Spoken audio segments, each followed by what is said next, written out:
y'all, I'm J Maxwell. Welcome back to the channel. This is J Max Reacts. They're watching a video by Amiri that says platinum rap songs that failed to chart on Billboard. Shout out to Mo for this request. Let's see what happens. All right, so boom. Platinum songs that failed to chart on Billboard. I'm going to say now that I'm going to also include gold certified songs in here as well. I just didn't want to put gold in the title because it sounds better without it. But yeah, there are a handful of songs out there where the artist that made it actually has a gold or platinum plaque for the record, but there was never a point where the song made it to the Billboard Hot 100. The reason this happens is simply because of cumulative numbers. You know, a song may not be crazy popular to where it's high on Billboard, but over the years, fans of the song ran the streaming numbers up so much that the artist got a plaque out of it. Right. I'm only going to be including songs released as singles, so not just any old song. But one song we definitely need to run the numbers up on so that the artist can get a plaque from it is Drug Baby by 2K MPA. I was born with this shit in me. I want the whole loaf. Some niggas satisfied with biscuits. You might shot something before, but that don't verify your image. I ain't been sober in a minute. Wonder who feel like I'm feeling. Then yo trying to make a killing. Only talk about what I'm living. Follow 2K MPA on his Instagram and YouTube. And like I said, run them numbers up to get that boy a plaque. Now, let me show you guys tracks that did not hit the Hot 100, but they have achieved gold or platinum status. Nowadays I get what I want. Only been spinning a bag. I love this song. Oh man, Ian Dior, the industry plant of all industry plants. This man's entire come up was so damn fishy, and I still think to this day that his team paid his way onto that SXL spot in 2021. Especially because his lame ass didn't do anything when he was on there. This man's a fraud. A big, fat phony. Yeah, you heard that right. I'm calling plant. Plant. This guy's a plant. Hey, everybody. This guy's a plant. But speaking of Ian's industry foliage, his first album actually titled Industry Plant. I played this album like 2 years ago, and I didn't dislike it. I was expecting this to be so bad, but the rock elements and overall rock sound of the project mixed with his singing and rapping made me go, hey, hold on, this is actually listenable. But this album is not even the one that this entry song comes from. Ooh. The track Prospect featuring Lil Baby was the third single from Ian's June 2020 EP, I'm Gone. Now, although I only showed the song Prospect, just know that there were 2 other singles released for this EP that fit this criteria as well. So before Prospect came out, the first single was called Good Day.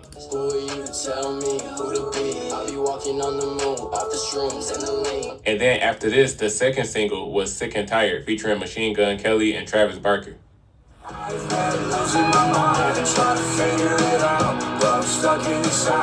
Good Day is a gold record, Sick and Tired is a platinum record, and neither of these two hit the Billboard Hot 100 either. So I only said Prospect, but it's actually every single from this EP. Prospect is sitting at 172 million streams on Spotify at this point. Good Day is at 105 million, and Sick and Tired has 240 million. Each song over 100 mil, but never touched Billboard. Lil Baby got a whole... Okay, I gotta stop there for a second and just say I absolutely love Ian Dior's music.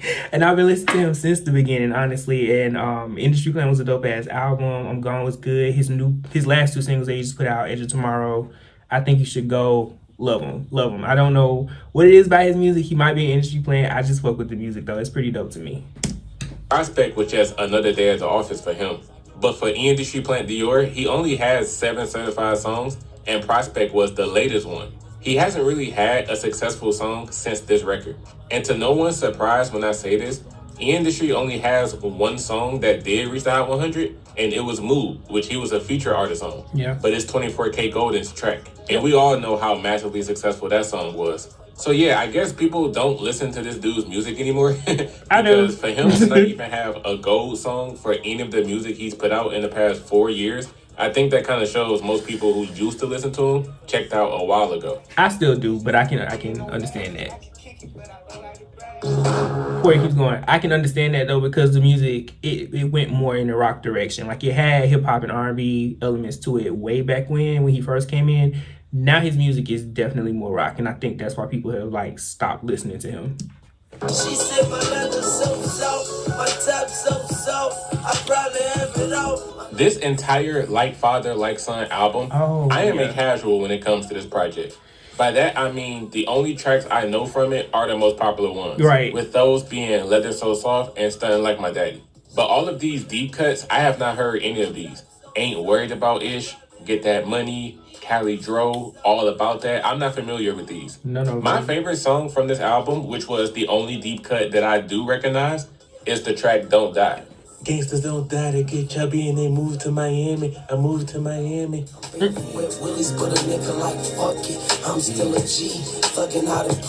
I haven't even heard the third and fourth single released for this project. So Stun Like My Daddy was the first single released. Leather So Soft was the second one. Okay, sure, I know those. But this third single, Know What I'm Doing, what the hell is this? It sounds so 2006. The final single from Like Father Like Son came out in April 2007, a whole 7 months later after they released the project. And there was a music video for this song too, but I ain't never heard of it. Do you remember this song?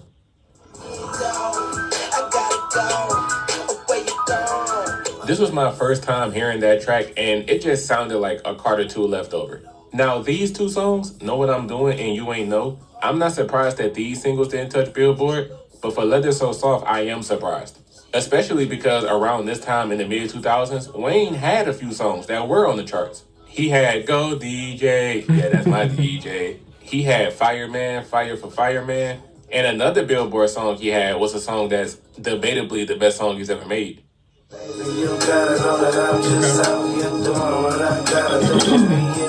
So Wayne was on fire in the mid-2000s. Now, I never thought that Leather So Soft was a super big record, but hearing that it didn't even scrape the Hot 100 is kind of crazy to me. I'm glad that the song is platinum though, so that some respect would be put on his name. But I guess when it comes to Leather So Soft, it just wasn't that popular at the time.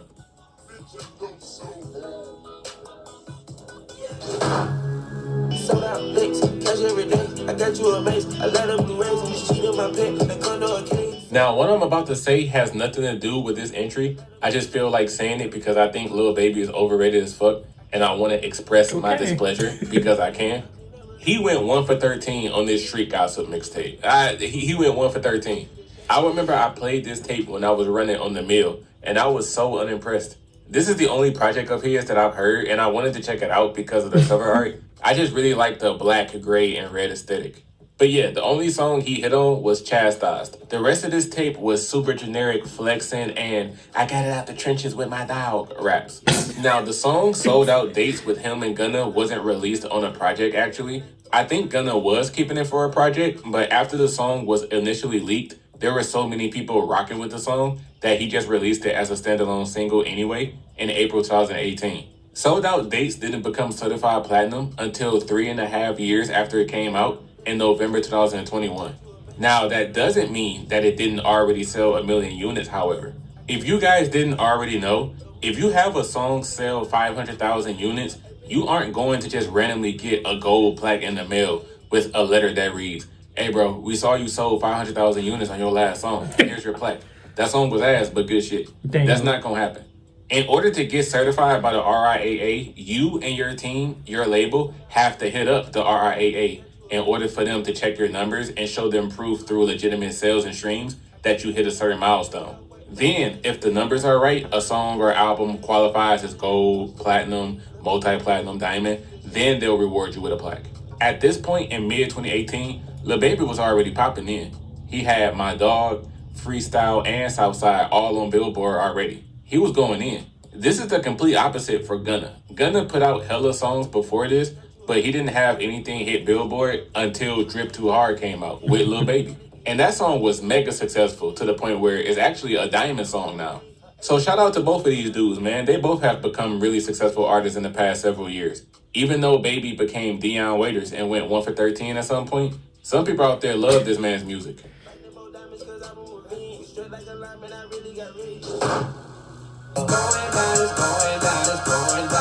Little bit.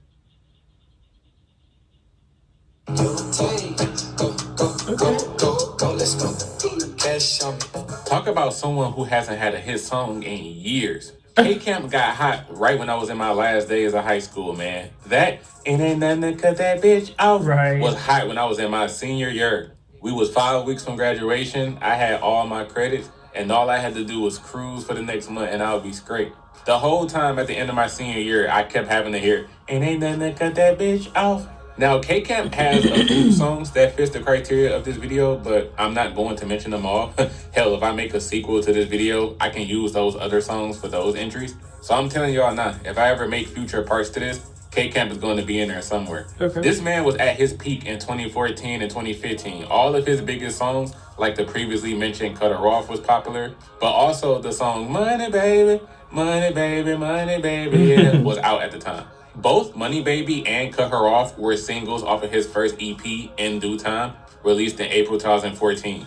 And yet, Cut Her Off was the only one of the two that hit the charts. Cut Her Off came out 2 months after Money Baby and made it to number 49, while Money Baby didn't make it on there at all. It's just wild how much chart placements can change in a matter of weeks. Because both of these songs came out around the same time. They're both platinum, and yet one made it in the top 50 and the other one didn't even touch 100. Now, fast forward to his song Lottery. This is when K-Camp had a little bit of a career resurgence. After his 2013, 2014, and 2015 days, it became years since he had a hit song. But in late 2019, one of his songs started to go crazy on TikTok. And that was the track Lottery, which he put on his third album, Way Too Critical. But then he immediately included it again on his fourth album that came out 10 months later, titled Kiss 5. The fifth installment of his Kiss series that have been all just mixtapes before this point. Okay. The reason he included Lottery on the Kiss 5 album is because of how hot of a song it became, thanks to the Renegade Challenge. Because of the Renegade TikTok Challenge, millions upon millions of people either heard K-Camp for the first time, or this was the first time they heard his name in like half a decade. Wait. Lottery became that song where so many people went, damn, I ain't heard from this dude in a minute. He still make music? And yet, even though it's a platinum record, even though it got all that attention on TikTok, it didn't touch the Billboard charts. Even through his drought years, though, K-Camp has always had a loyal fan base. There's people watching this video right now going, hey, hear me out, hear me out. K-Camp still go hard. That his mixtape series that Amiri mentioned is actually nice, though. If K-Camp is nice, y'all gotta help this man get another hit song then. I know y'all can do it.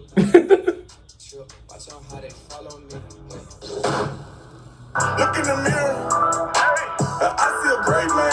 Look in the mirror. So for Kevin Gates' 16th mixtape, Luca Brasi 3, released in September 2018, he put out 4 singles for this tape. And all 4 of these songs are either gold or platinum records that didn't hit the charts. Do y'all listen to Kevin Gates for real? Some big Kevin Gates fan watching this video may recognize all 4 of these songs, but y'all tell me. Now, the first 2 singles came out on the same day of September 3rd, 2018, and that was Money Long. Money long, but my dick longer. Cell phone. And Great Man. Look in the mirror. I see a great man. Look in the mirror. Do y'all remember these songs? Anybody listening to these? No. If not, then what about the next 2 singles? There was Me Too, which is one of his Freaky Deaky songs. Suck your toes, get your down, please. Of course. She said, "Bam, nasty." I said, I'm gonna pick all in your stomach. Pick all in your stomach. And finally, there was Adding Up. 1 mil, 2 mil. I'ma keep adding up. Hey, 3 mil, 4 mil. So respectively, Money Long is gold, Great Man is platinum, Me Too is platinum, and then Adding Up is gold. What's wild about this entire thing is that there's hella deep cuts on this mixtape that are certified as well. I know I said this video would be just songs released as singles, but I gotta show y'all this. So outside of the 4 singles that I just showed y'all, there are 8 other songs on this mixtape that got plaques attached to them. I'm not going to play them, I'm just going to list the songs, but look at this. We have Shaking Back, I Got You, Find You Again, In God I Trust, Servant H, Shoulda, Don't Know, and Tryna Yeah. The mixtape itself, Luca Brasi 3, debuted on the Billboard 200, making it to number 4. And yet, even though in total there's 12 certified songs from Luca Brasi 3, none of them hit the Billboard Hot 100. The streaming era has greatly helped a lot of artists get certifications, man. Yep. Because a song can go platinum and you'll be like, bruh, I've never even heard of this before. Right. Looking at my neck and it's Fiji. Ooh, yeah, I came in with a song. Ooh, yeah, I came in with a song. Now, some of y'all may label what I'm about to say as a reach, but I think Lil Pump's Boss is a flagship example of a song being boosted in streams and views because of its short length. So the song is platinum. In That's total, hard. Pump got 5 platinum songs. The other 4 being Arms Around You, I Love It, Gucci Gang, and Welcome to the Party. All of these other 4 songs, by the way, have Honestly, this one right here, Arms Around You, I play that shit like once or twice a week. Billboard Hot I still love 100. that song. So Boss is really the odd one out. I Love It was dope It's too, though. his only platinum was song to stupid, not reach but the dope. charts. But what I was about to say was, this song is only a minute and 40 seconds long. So as soon as you blink, the track is over. Yeah. Some songs are 3 times as long as this and can be 5 minutes. Listening to a 5-minute song once is the equivalent of listening to Boss 3 times. Now, this song, Boss, was a single from his debut album, Lil Pump, and there were a couple of singles released for the project that were definitely the reasons why Pump blew up in the summer of 2017. One of the other singles was Flex Like Ooh. Moving that wrist, set a bell like ooh. Diamond on my wrist, ain't look like glue. Diamond on my wrist, ain't look like glue. And the other one being D-Rose, D-Rose, D-Rose, D-Rose, D-Rose, D-Rose, D-Rose, D-Rose. 80 on my wrist, what? 100 on my wrist. 80 on my wrist, 100 on my wrist. Y'all know what's insane about Flex Like Ooh and D-Rose though? Both of those songs fit this criteria as well. So we have another shared entry. Both of these songs are gold records that didn't hit Billboard. I just mentioned Boss at first because it's the one that didn't hit the charts but went platinum, while the other 2 are gold. And these other 2 songs are short too. Flex Like Ooh is about 1:50, and D-Rose is a little over 2 minutes. The shorter the song, the more times people can run it back and get them streams up, man. But you know what? Since we're talking about bounces, I can show you an example from this artist next.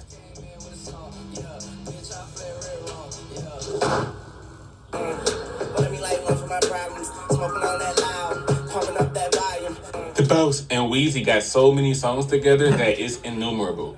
From We Taking Over, Drake's You Only Live Twice, I'm On One, Welcome to My Hood, and many others. But the thing is though, when Ross and Wayne are on a song together, it's pretty much never just the 2 of them. They're always a feature together on someone else's track. Right. Thug Cry from The Boss's Mastermind album is essentially the only song that has Wayne and Ross, and it's just them.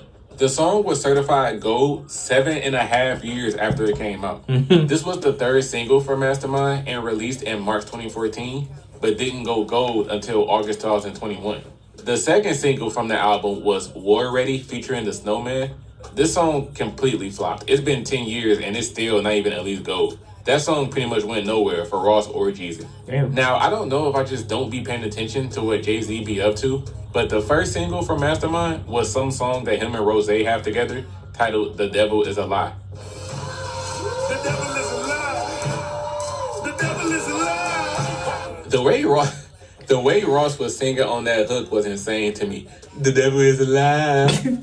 The devil is alive. The music video for this song doesn't even include Jay-Z's verse, so he wasn't really trying to get involved in this nonsense. But The Devil Is Alive was easily the most successful single of the 3. Although Thug Ride with Wayne is the better sounding one, I guess it didn't sound that good if it didn't hit the charts and it took over 7 years for the Boss to go gold for it.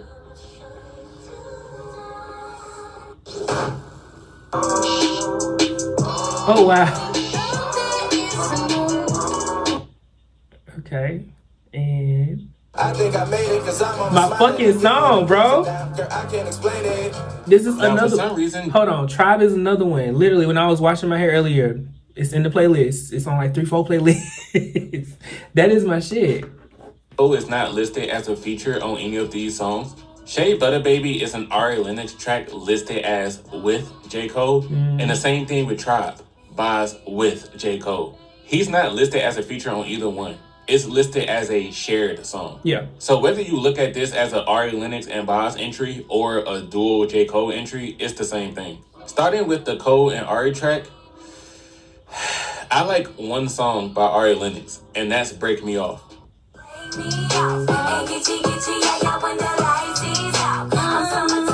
Their bodies on fire. I love that. But as of now, you can Ari is keep dope too, everything else that she has, No, I including don't Shea think Butter Baby. This track was released as the second single of her debut album of the same name, and I refuse to acknowledge any other music this woman has made. All I'm gonna say is the reason why the track is in this video. Shea Butter Baby is indeed platinum, earning that status in February 2021. And you know, I'm actually glad that this song didn't hit Billboard. Don't support this. For the track Tribe with Boss, I've always seen this song around on YouTube since the track came out. I vividly remember seeing this thumbnail very often. But I've never listened to the track because it's Boss. If it isn't J. Cole, I don't care about Dreamville. Every single person in Dreamville can get packed up for the time being. Damn. Keep all of them. Pack them up, send them to Paraguay or something. Now, just like Old Girl, who did her collab with Cole as the second single to a project, Oh, girl, no. it's the same here. Tribe is the second single to Boss's third album, Milky Way, and it went platinum in April 2021, a couple of months before Ari's track did. Now, I don't know if it's because J. Cole is not supporting his own peoples enough, or are there just millions of fuck niggas like me who don't care about anybody else in Dreamville? But Boz has 5 certified songs, and all 5 of them are songs where he's either the feature or it is his song, but he got a feature on there with him. More times than not, it's Cole. It's the same thing when it comes to his Spotify. In terms of Boz's top 15 most streamed songs on Spotify, there's not a single song in that top 15 where it's just him. He always has backup or he's backing somebody else up. His most popular solo song, where nobody else is on it, is a track that he made called Purge, released in summer 2018, the same day the Milky Way album came out. Now me, I'm honest about it. I already admitted that I don't care about any other artists from this camp. But what's y'all excuse? Because y'all be saying that Boz is talented, but it's like this man's music goes nowhere unless he's collabing with Jermaine. I actually agree with that, and I only agree with that because the only time I hear Boz is when he's featured on stuff as well. I don't really venture into his music by itself. Tribe is a song that I fucking love that has J. Cole on it. They had a song, it might have been last year, the year before, it's called Passport Bros. Love it. But that's another him and Cole song. So, you know, maybe I need to go check him out for real. But he on a lot of shit that I listen to featured. That's not shocking, but it is. There are some songs out there that are so impactful and yet didn't touch Billboard, even during their heyday. Quick example, here's another iconic rap song from the early 2000s that didn't reach the Billboard chart. In this case, it kind of makes sense because it wasn't released as a single and it was just a deep cut. Yep. But it's Eminem's Till I Collapse.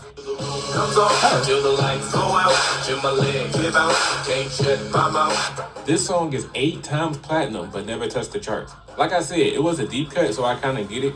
But the track is so legendary that hearing that makes you go, damn, really? Same with Outkast B.O.B. This song avoiding the charts is wild. Now, there is an understandable factor to this. Because of the title of the song, Bombs Over Baghdad, some radio stations refused to play this song because they thought it was a promotion of war crime. Right. Even though that's not at all what the song's meaning is, anyone can listen to it and can easily figure that out. Some radio stations wasn't hearing it though. The title of the track alone was a turnoff. You know what? Because this song is from Stankonia, I actually don't blame any radio station that doesn't want to play a song from this album. I'm not about to fully get into it, but Outkast went 8 for 16 on this project. Okay. It got some of their hottest and greatest songs for sure, such as B.O.B., So Fresh, So Clean, Miss Jackson, Humble Mumble, and Red Velvet. But mostly everything else, man, this album is like half mid. I'll probably slander this album in detail in another video. All I'm going to say here is, I outrageously disagree with anyone who thinks Stankonia is their best album. Songs like Question Mark and We Love These Hoes, like, get these weak ass songs up out of here. Back in the early 2000s when this dropped, I wouldn't have blamed any radio DJ who wouldn't play an Outkast song because it came from this album. Man, I don't care what song it is. If it's from Stankonia, then I ain't playing it. I can't even be mad at them for saying that. I would go as far as to say I enjoy Idlewild more than Stankonia. Ooh, hold on. That's fair. Peaches, The Train, Mutron Angel, Crying No Metrophobia, Crying No Metrophobia. Morris Brown, I'm a fan of the stands. Yes, I am, and I'm not hey, baby. Hold on. Am I putting Idlewild over Stankonia? You are. I don't know, man. But you're not all the way wrong for it. I'm getting carried away. Let's just go on to the final entry. You thought I was feeling you? That nigga munch. Nigga, either he ate it for lunch. Just on my body, I put some... Now we have somebody who's probably a bigger industry plant than Ian Dior. Oh, wow. How the hell did this woman drop this one song and now all of a sudden she's best friends with Nicki Minaj and has a collab with her? She's friends with Taylor Swift. Like, where is all of this coming from?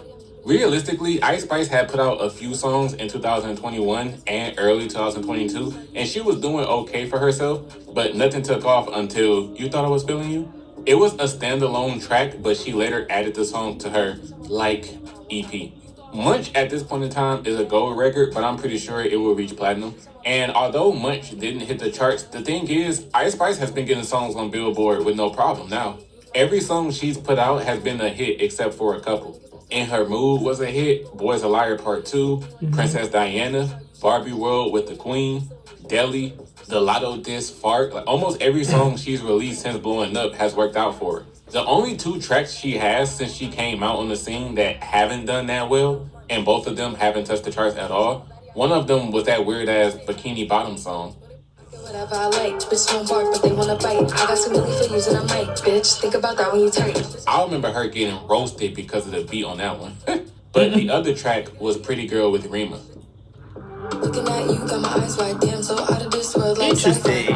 Besides Bikini Bottom and Pretty Girl, Ice Spice has been doing just fine. Yep. And she stayed getting a hit song every time she puts something out.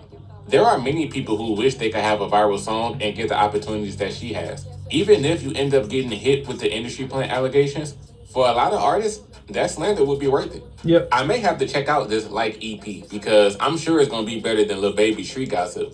It might even be better than Outkast Think Onion. Well, damn. Nah, I'm getting carried away. You okay? Let's go on to the outro. That was a good one. We always enjoy the Amiri vids. I think y'all enjoy them too because y'all always recommend them. And more people are actually watching them and commenting on them, which is dope because I always wanted to react to more music related content. And shout out to Amiri. He actually caught one of the reaction videos and commented and said how much he enjoyed it. But when I look at this topic for sure, I think it's a great topic to talk about because I feel like every time we get on Twitter, we see somebody dragging an artist because they shit didn't chart. And it's like, it didn't chart, but them streams going up. And that's how they're getting paid. No placements probably don't pay them much of anything. If anything, they're more than likely paying to be placed on Billboard or the team is. You know, we talk about payola and sympathy all the time, but like realistically, as long as their music is getting streamed, they good. As long as they performing, they good. The rest of it, it's just kind of like extra for them. But yeah, this was a good one. I was not expecting a lot of these to be like that. I guess in the moment when you're listening to the music and you hear it everywhere, you're thinking to yourself, it has to be doing well on the charts. But then to see that it's not, but it's still getting awarded and certified is just crazy. But yeah, this was a good one. Y'all let me know your thoughts on it below. Comment, like, subscribe. Until next time, peace. Don't leave me alone. I'm so grateful for you.